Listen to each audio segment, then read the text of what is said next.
ఆ ఇంట్లో లక్ష్మీదేవి లోపలికి వెళ్తుందనమాట.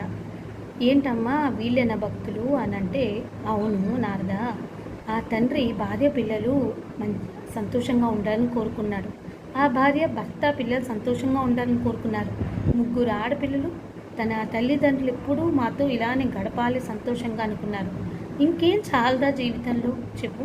ఇంతకంటే సంతృప్తి, ఇంతకంటే మంచి జీవితం ఇంకెక్కడుంది? డబ్బు, హోదా, మేడలు, ఇది కావాలి అది కావాలని చంచలంగా అనుకునే కోరికలు ఇవి శాశ్వతం కాదు నారద. నా స్థిరత్వం ఎక్కడుంటుందో తెలుసా?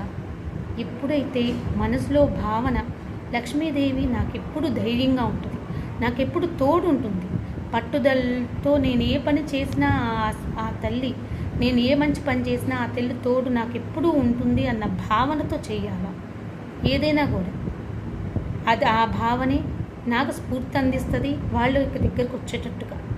ఏ ఇంట్లో అయితే వాళ్ళ ఇంటి లక్ష్మీదేవులు అంటే వాళ్ళ ఇంటి ఆడపిల్లలు, భార్య, పిల్లలు, తోడబుట్టిన వాళ్ళు, తల్లి, ఎవరైనా సరే ఆడవాళ్ళు ఎవరైతే ఏ ఇంట్లో అయితే సుఖంగా సంతోషంగా ఎల్లప్పుడూ నవ్వుతూ ఉంటారో ఆ ఇల్లు నా స్థిర నివాసం, అదే ఈ లక్ష్మీ నిలయం అని చెప్పి అదృశ్యమైందంట. ఆ ఇంట్లోనే స్థిరపడిపోయిందంట. ఇదండి లక్ష్మీదేవి అసలైన రూపం. ఇంకా మీ శ్రావణ లక్ష్ములు, మీ ఇంటి శ్రావణ లక్ష్ములని సుఖంగా సంతోషంగా ఉంచుతారని ఎప్పుడు అదే భావనతో నింపండి.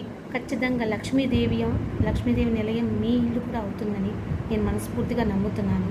Thank you very much.